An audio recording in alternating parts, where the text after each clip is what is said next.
unserer Nation erhoben hat und entschlossen ist, diese Führung zu behalten, wahrzunehmen und nicht mehr abzugeben. Uncanny.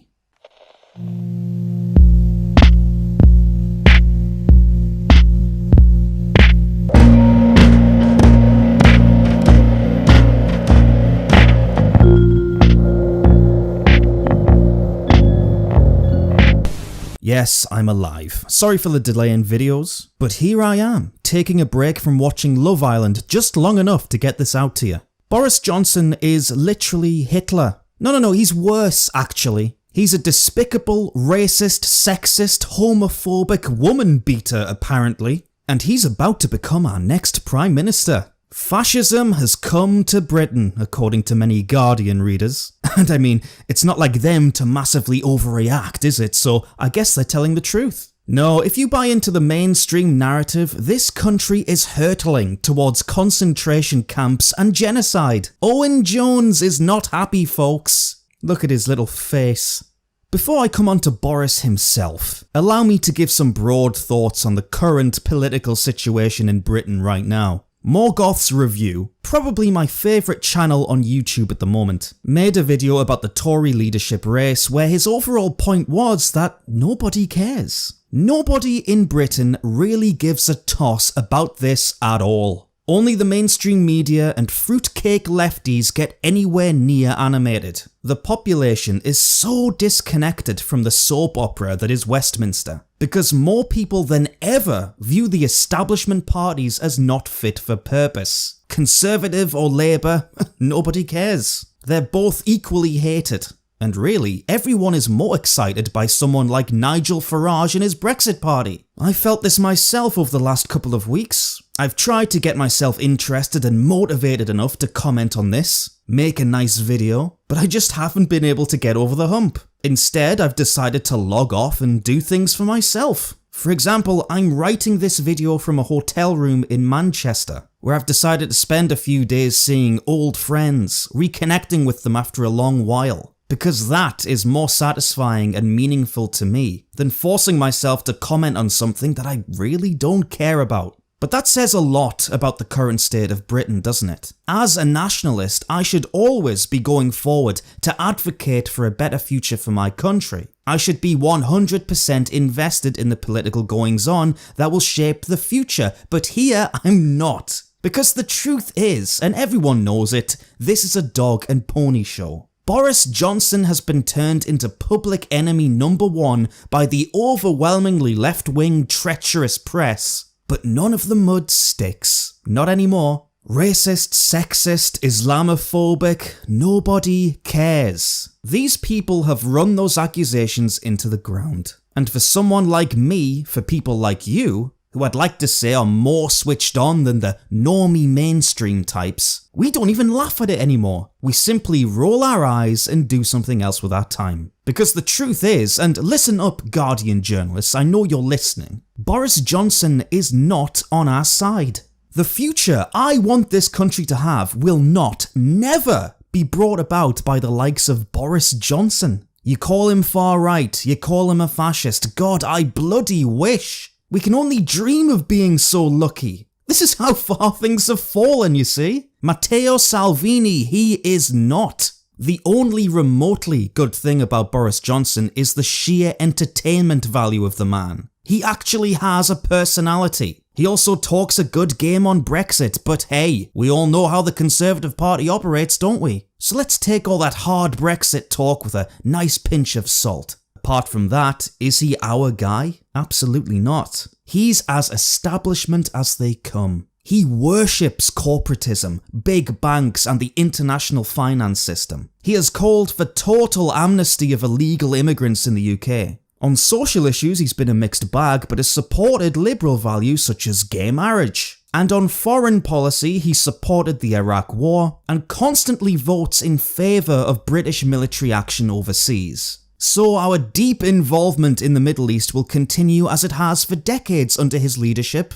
fighting pointless wars on behalf of Israel, on behalf of democracy, and we'll all suffer the repercussions for that. He's part of the woodwork, he wants to keep things chugging along, And he's very much one of those politicians who prioritises GDP over the actual standard of living of everyday British people. What's good for the quote-unquote economy, or rather what's good for those in London who benefit from it, is all fine by him, no matter what. Now, to be fair, could I be wrong about Boris? Could he just be playing the game, so to speak? And then when he actually gets into power, will he remove his manufactured public persona of a bumbling fool and turn into a significant ally of ours? Listen, I'd never rule it out, but the likelihood is slim to say the least, wouldn't you agree? So why does the left hate him so much? Why are they pulling out all the stops to derail his campaign? Well, other than their unquenchable urge to flip their lids at anyone gaining any sort of power on the right to them, and their insistence that the Conservative Party is a far-right neo-fascist movement, when in actuality it's brought about some of the biggest socially liberal policies in British history, just don't bank on any of them admitting to that. They look at Boris Johnson and they see a gateway drug. He's the joint of marijuana that the British people will take a drag of that might make them want to try a bit of cocaine in the future. The constant comparisons to Trump expose this fear outright. Trump was so initially popular to the white working class of the United States because he had the balls to step onto the stage and say whatever the hell he wanted, not giving a damn about political correctness or who got offended. Britain has been crying out for someone like that for years. This country has been suffocated by political correctness, controlled by the speech police, and now the actual police are instructed to arrest people for online comments, which basically amounts to thought crime. People feel trapped, like they can't be honest out loud because of the perceived consequences. All the while they see their country devolve into a completely unrecognisable place around them. Now along comes Boris Johnson, and the average Joe doesn't look into his beliefs or voting record, but instead just absorbs his character and the things he says. Like I mentioned before, he is a funny bloke.